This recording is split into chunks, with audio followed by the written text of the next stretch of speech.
Bienvenidos amigos a Víctor Moguel en el básquetbol. Hoy es un día muy especial puesto que contamos con la presencia de Humberto Gutiérrez Flota, cardiólogo e intervencionista posgraduado en el Centro Médico Nacional Siglo XXI de la Ciudad de México. Se estuvo durante 15 años en la UMAE, bueno, en Mérida, y 34 años en el IMSS, y hasta hoy van 18 años dentro de la Clínica Mérida, dentro del Departamento de Cardiología. Bien, doctor, bienvenido. Gracias, Víctor. Gracias. Buenos días, doctor. Créame que esta es una plática muy apreciada por mucha gente porque en verdad, bueno, dentro de nuestro país se ha estado dando mucho de las ligas de veteranos desde 35, 40, 45, 50, 55 y hasta de 60 años, donde siempre es importante lo que es el deporte y más para los basquetbolistas en este caso, pero estamos viendo que cada día todos los niveles del juego y sobre la intensidad de los juegos son muy altas, tanto así que bueno, que dentro de nuestro entorno en Mérida pues hemos tenido en los últimos años 4 eventos cardiovasculares y desafortunadamente hasta exactamente dos decesos en el último año. Y esto sí nos prende todas las alarmas, doctor, porque el deporte sí es importante dentro de ciertas edades, pero básicamente nuestra primera pregunta es, doctor, bueno, todos los deportistas estamos expuestos hacia un evento cardiovascular durante las actividades físicas.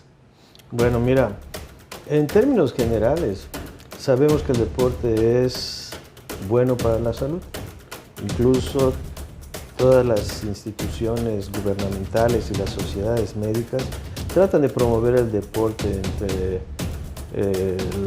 la población para, digamos, estimular que la gente tenga buenos hábitos y que el deporte, dentro de todos esos hábitos que pudiesen considerarse saludables, pueda ser practicado por la población, etc., ¿no? Sin embargo, el deporte puede determinar un riesgo para una persona, sobre todo si el deportista no sabe que tiene ciertos riesgos. Incluso pudiese ser peligroso cuando el deportista pues tiene una enfermedad que ignora. Entonces es importante, sobre todo en deportes que son muy intensos, como el básquetbol, que saber si el deportista tiene ciertos factores. Es muy importante hasta cierto punto la edad en el deportista, porque después de ciertas edades son prevalentes ciertos factores de riesgo o enfermedades que pueden hacer que el deportista desarrolle una enfermedad y que tenga pues un evento agudo en su sitio de deporte, ¿no? Ya sea en la cancha de básquetbol, o puede ser en la cancha de fútbol, o en un maratón, o en una cancha de tenis, etcétera, que es cuando muchas veces nos traen los pacientes que tienen específicamente un infarto agudo de miocardio que puede ponerlos en peligro su vida, ¿no? De tal manera que la edad sí juega un importante, es un importante factor para que uno pueda de alguna manera estar expuesto a algún evento, sobre todo coronario, un evento cardiovascular, ¿no? Es cierto que muchos, digamos, deportistas vemos que tienen 60, incluso 70, o algo así extraordinariamente 80 años y siguen haciendo deporte y se sienten bien. Pero esas personas por lo general no tienen factores de riesgo. ¿A qué me refiero? Hay pacientes o personas o deportistas que son hipertensos, que tienen cifras de colesterol elevado, que son diabéticos, o que tienen, digamos, antecedentes de tabaquismo durante muchos años, y esos son precisamente los deportistas que deben, a mi juicio, checarse. Porque existe una enfermedad que se llama aterosclerosis coronaria. La aterosclerosis coronaria significa que el colesterol se va, digamos, acumulando en los conductos sanguíneos, y esos conductos sanguíneos, cuando son, digamos, los que irrigan las arterias coronarias, entonces ese colesterol va obstruyendo progresivamente, va limitando el flujo, y llega el momento en que ese colesterol que se va acumulando se convierte en un factor de riesgo. La placa de colesterol se puede romper, se puede erosionar, se forma un coágulo y obstruye la circulación del corazón, porque las arterias coronarias son las arterias nutricias del corazón, son las primeras que salen de la aorta, que le da circulación al corazón, y al obstruirse produce un infarto. Durante la actividad física, que es cuando más puede suceder. Claro. ¿Por qué razón? Porque en reposo uno puede tener síntomas, pero no ser muy intensos. Pero la actividad física, ¿qué hace sobre el corazón? Aumenta su consumo de oxígeno, porque aumentamos la demanda.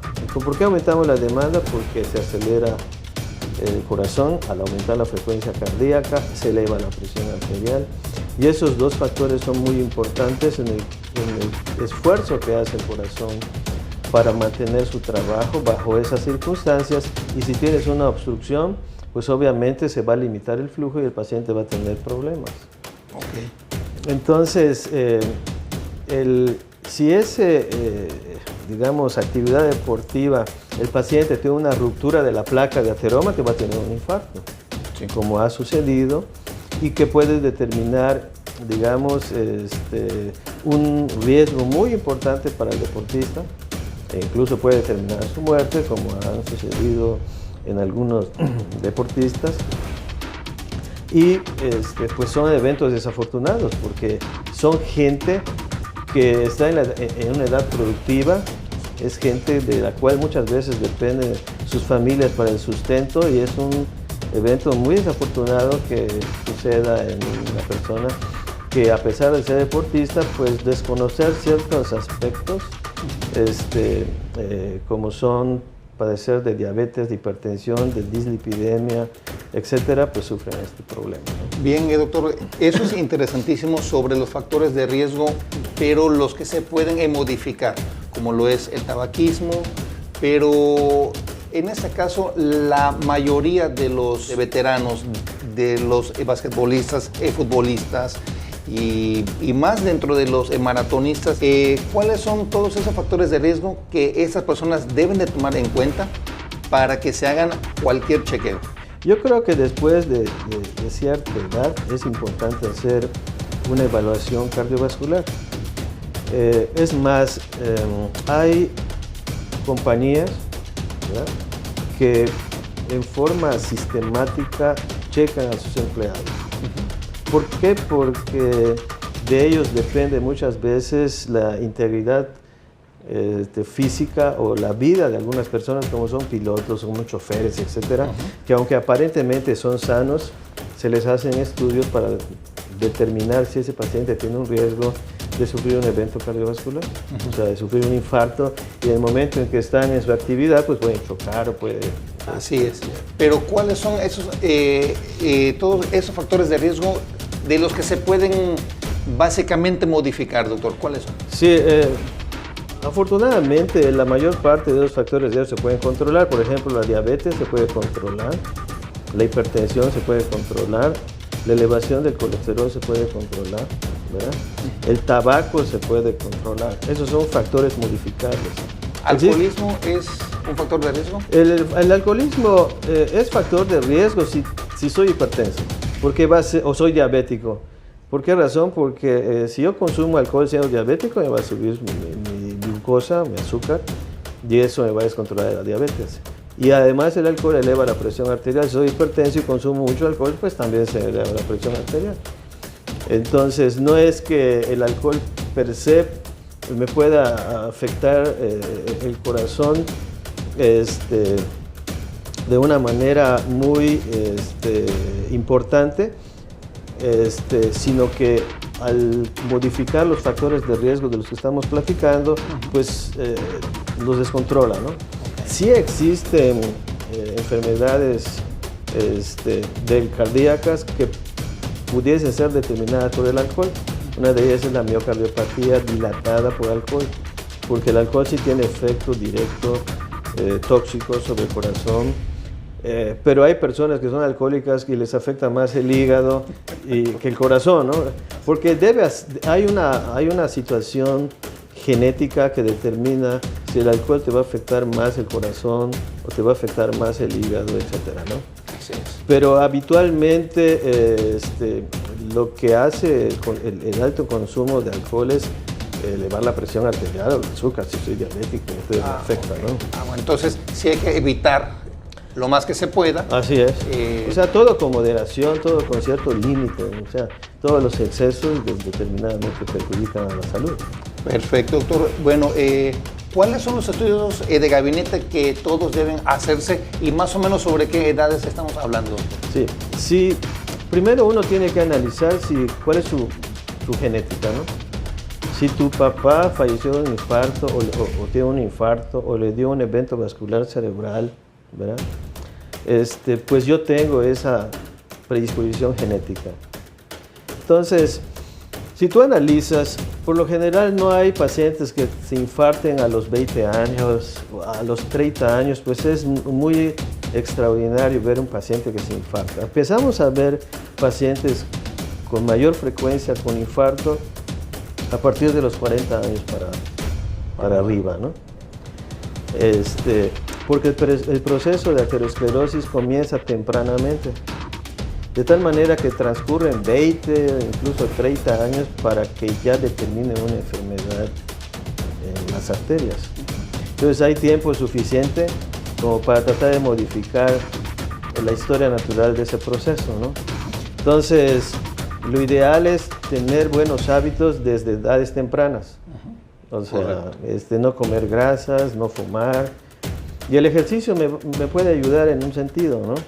Pero si tengo pacientes o familiares específicamente que hayan tenido un evento coronario a edad temprana, pues me debo checar mi colesterol, mi presión, mi azúcar, y si tengo el hábito de fumar, pues lo suspendo.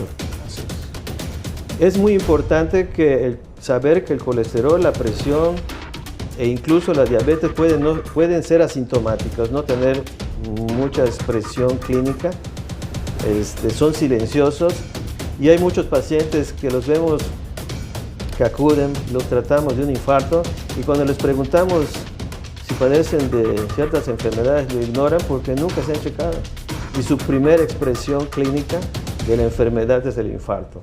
Sí. Pero la mayor parte de los pacientes o son diabéticos o son hipertensos, o bien tienen el hábito de fumar o tienen colesterol muy alto en su sangre. Okay. Pero en ese caso, si yo quisiera entrar dentro de un equipo porque sé que voy a jugar de 2 a 3 veces por semana, ¿cuáles son los estudios de los que yo debo de hacerme para que tenga yo el menor riesgo de un evento cardiovascular? O sea, yo pienso que de los 40 años uno ya debe checarse, aunque se sienta bien. ¿Y cuáles son los estudios, digamos, esenciales? Checar su glucosa sérica, o sea, lo que dice el azúcar, ¿no? Checar la presión arterial y checar el colesterol. ¿Okay? Eso es importante porque si se detecta algún problema de eso, se le da el tratamiento. Y hacerse una prueba de esfuerzo. O sea, si yo tengo 40 años y ignoro que yo tenga factores de riesgo porque pues me siento bien, ¿verdad? Además de los estudios de laboratorio que hemos comentado, hacerse una prueba de esfuerzo. La prueba de esfuerzo me va a detectar si tengo riesgo de sufrir un infarto. Excelente, doctor. Y bueno, exactamente con quién deben de ir con lo que es el médico general, con el internista, con el cardiólogo, con el médico de medicina del deporte. ¿Con quién, doctor, básicamente? Yo creo que pues aquí el enfoque es hacer un diagnóstico. Y no todos, pues muchas veces pueden realizarlo porque se necesita saber cuál es el objetivo que tú quieres lograr con este paciente o con este deportista, ¿no? En términos generales, yo creo que un médico internista pudiese checar los factores de riesgo, checar si es diabético, si es hipertenso, si tiene dislipidemia, si hay colesterol alto, cifras, ¿no? Incluso se le puede mandar hasta la prueba de esfuerzo, pero pues para eso se necesita que todos estén, digamos, sensibilizados como para cuál es el objetivo. Lo ideal es que si lo puede checar el cardiólogo, pues mucho mejor, porque no solamente se trata de problemas de circulación como es el infarto. Existen otros problemas que pueden causar muerte súbita en personas que no necesariamente es un infarto. Si tiene, por ejemplo, una miocardiopatía hipertrófica el paciente, pues eso es más difícil de diagnosticar, tiene que ser con el cardiólogo.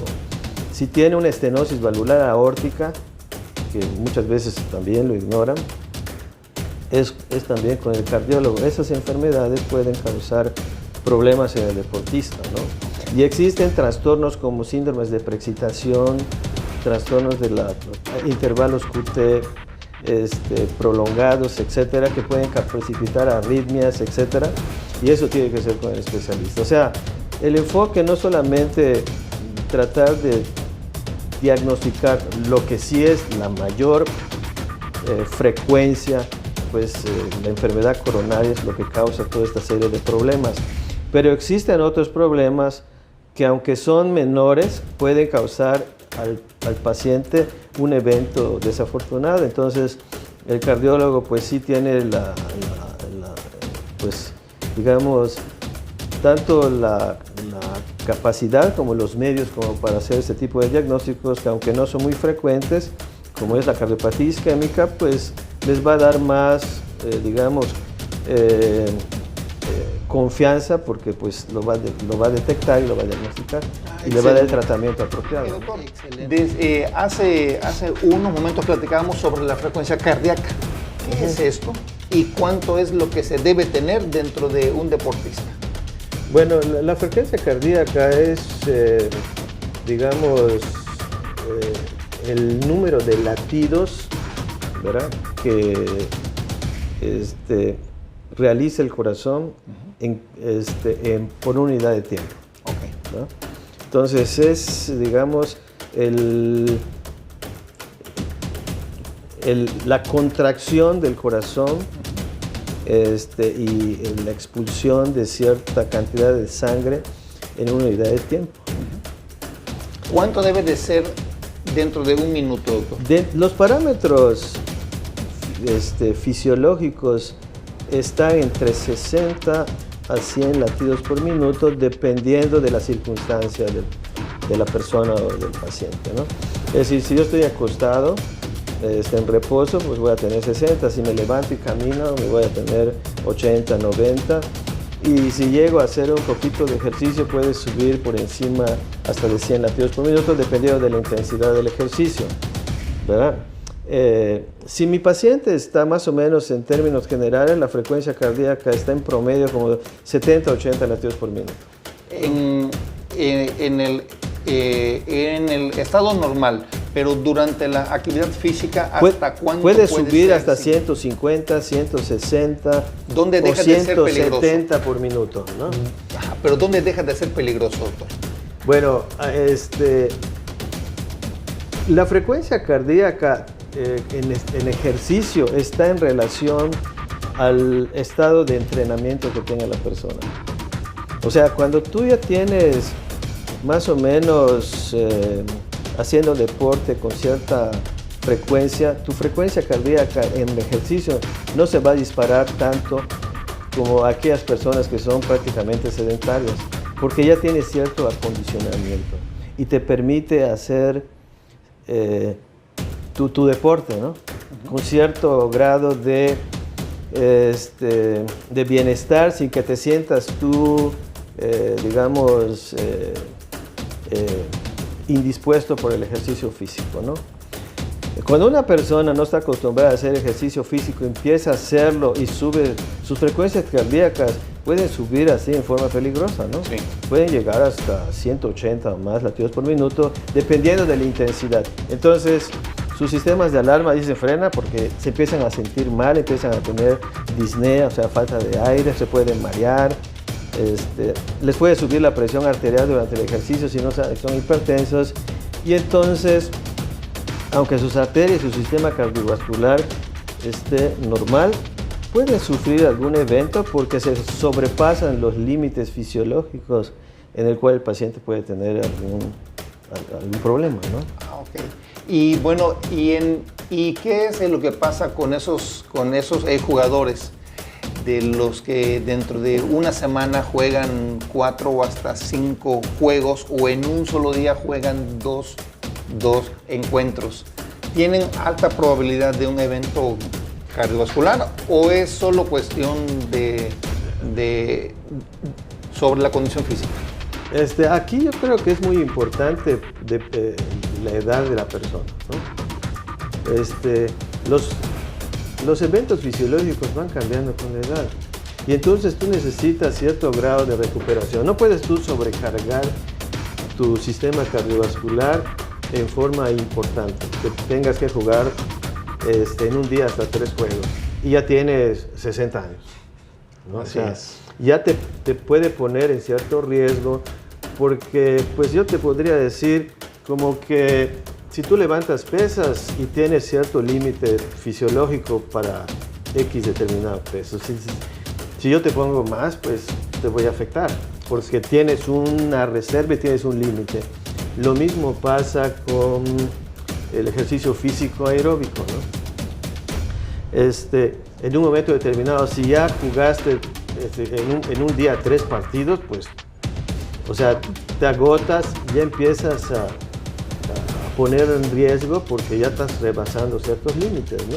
O sea, yo creo que en esas circunstancias tienes que administrarte, sobre todo si ya tienes 60 años más. Para esos deportistas de 40, 45, hasta de 50, 55 años, sí pueden estar dentro de una actividad física mucho más frecuente, digamos 3 o hasta 4 juegos por semana. Sí, eso sí pudiesen tener ese límite de ejercicio, ¿no? Pero siempre tú tienes que escuchar tu cuerpo. Si tú sientes que tienes molestias, si sientes que ya no rindes lo mismo, si empiezas a tener una fatiga mayor de lo usual o dolor precordial o una sensación de disnea, pues entonces chécate porque ¿qué está pasando, no? A lo mejor ya cambió tu situación fisiológica y entonces es importante que veas si no está ocurriendo algo en tu corazón que te pueda poner en riesgo, ¿no? Sí, así es, doctor. Y bueno, en este caso el médico juega el básquetbol desde hace muchos años, estuvo dentro de la universidad, dentro de la EWADI, es uno de los integrantes del equipo CUB, del Club Universitario de Básquetbol, con grandes compañeros, pero ya le ha tocado uno de esos eventos, en cancha, doctor. ¿Qué es lo que se debe hacer cuando no hay un médico dentro de la cancha y se presenta algún evento cardiovascular?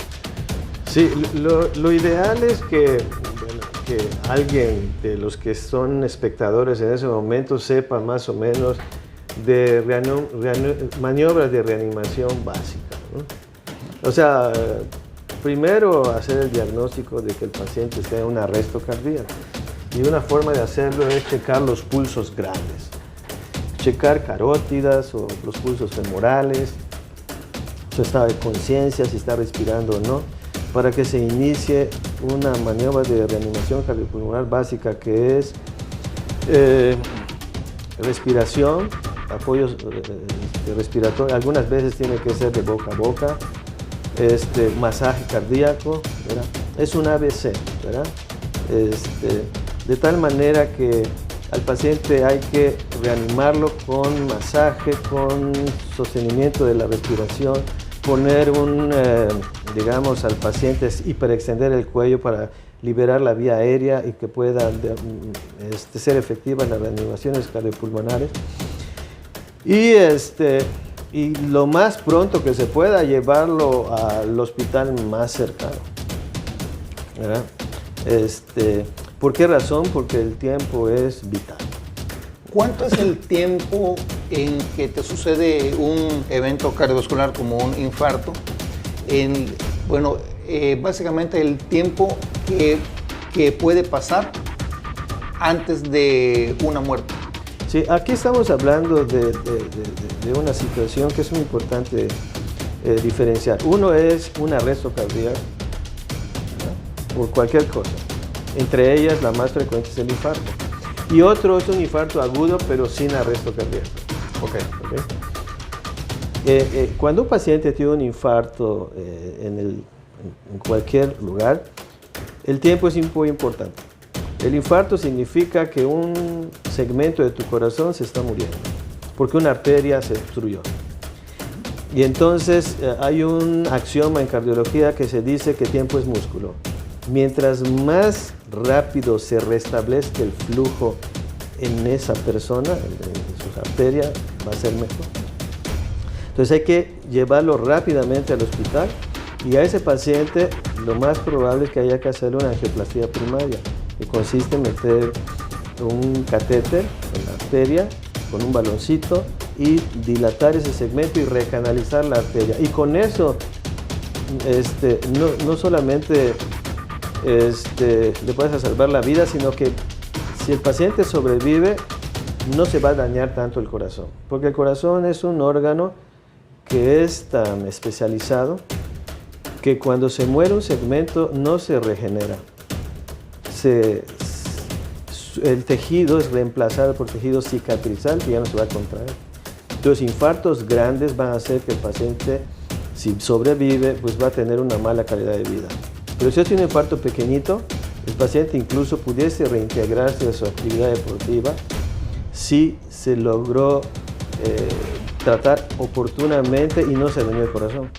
Por eso es importante. Dicen que te dio fue como un susto, fue como un aviso, pero ¿eso qué es? Sí, o sea, te puede dar incluso un infarto y se te trata inmediatamente. El tiempo es vital. Si se puede hacer dentro de las primeras 2 horas, el paciente no se va a dañar. Pero si tarda mucho tiempo, entonces lo que tú pretendes rescatar ya no es viable. Entonces, las primeras 2 horas, ¿verdad? Si lo puedes recanalizar la arteria es fabuloso porque el paciente se va a recuperar 100%. Perfecto, como un buen amigo que está jugando en el equipo de nosotros, el equipo de veteranos, y tuvo un infarto. Entonces se le hizo una angioplastía, se recanalizó la arteria, no pasó mucho tiempo y él se recuperó. Sí, y la verdad está jugando, nunca ha jugado bien, ¿verdad? ¿Cierto? No. De saludos. Bien. Lo otro es cuando uno está en paro, ya es otra cosa. O sea, el paciente está detenido el corazón y ese lo tienes que reanimar muchas veces en el sitio mientras llega ayuda o para trasladarlo a un hospital. No se debe mover, ¿verdad? Se debe de mover para trasladarlo a otro hospital donde se tenga, digamos, más elementos para manejarlo. Sí, para la reanimación. La reanimación, pues es necesario primero monitorizarlo con un electrocardiógrafo, un monitor que tenga un electrocardiograma. Muchas veces hay que intubarlo y darle respiración, pero ya se pasa a lo que es reanimación cardiopulmonar avanzada. Es correcto. Hay medicamentos y durante todo ese tiempo el paciente tiene que estar monitorizado y lo tiene que tratar un servicio de terapia intensiva. Sí, totalmente. Eso ya es más, ya es el paso 2, digamos así, ¿no? Sí, ya es una situación más apremiante, el paciente se tiene que llevar. Mientras más tiempo pasa, pues las posibilidades de recuperación cada vez son menores. El cerebro 5 minutos tiene para que no se dañe. Si tú le das reanimación cardiopulmonar, puedes todavía mantenerlo viable un tiempo más, pero si es efectiva tus medidas de reanimación cardiopulmonar. Lo ideal es que donde se hace deporte, donde hay gente, donde se juegan veteranos, que haya cuando menos un equipo de reanimación allá básica, como es una mascarilla, como un ambú, para que al paciente se le pueda oxigenar mientras llega la ambulancia para trasladar al hospital, ¿no? Claro, para que se proteja al cerebro, pues, en ese caso, independientemente de lo que hace el corazón, el cerebro, es para importante. Que no haya daño. Claro. Daño permanente. Excelente, doctor. Créanme que dentro de la cardiología es algo maravilloso, es algo que todos debemos básicamente de cuidar, de que eliminemos todos esos factores de riesgo. ¿Y cuáles serían todas sus recomendaciones para los basquetbolistas, doctor? Yo creo veteranos? Que si ya tienen más de 40 años, lo ideal es que pues se cheque, ¿no? Sobre todo si en su familia hay diabéticos, hay hipertensos, han sufrido algún infarto, su papá o su mamá, etcétera, checarse, ¿no? Lo peor que puede pasar es que pues si sale todo normal, ok, no hay problema. Si tienen algún problema que se pueda, digamos, controlar, pues atenderlo, y con eso se van a evitar algún tipo de problemas o de imprevistos que en un momento determinado pueden hasta poner en riesgo su salud, ¿no? Claro. Así es. Acudan al médico. Ya en este caso tenemos palabras de lo que es uno de los cardiólogos más importantes de Mérida, sin temor para que me equivoque, porque es alguien que ha estado y sigue estando dentro de las canchas de básquetbol, sabe lo que nos está diciendo, y si es que todos queremos estar bien de nuestra salud, estar junto con nuestra familia, debemos hacernos todo este chequeo, porque mucha gente, doctor, tiene miedo a que le digan lo que no quiere escuchar. Claro, así es. Ese es el miedo, y pues yo los invito para que nos chequemos, para que vayamos con nuestro médico, y si en un momento dado se necesita algo mucho más avanzado, no lo dejemos pasar. Así es. Y bueno, en este caso le agradecemos mucho todos sus comentarios, doctor, porque la verdad son muy importantes para todos los deportistas. Y pues si les ha gustado este video, de que se suscriban, denle el like, que lo compartan dentro de sus redes sociales. Y algo muy importante, todo el deporte y nuestra salud es sin excusas. Hasta la próxima.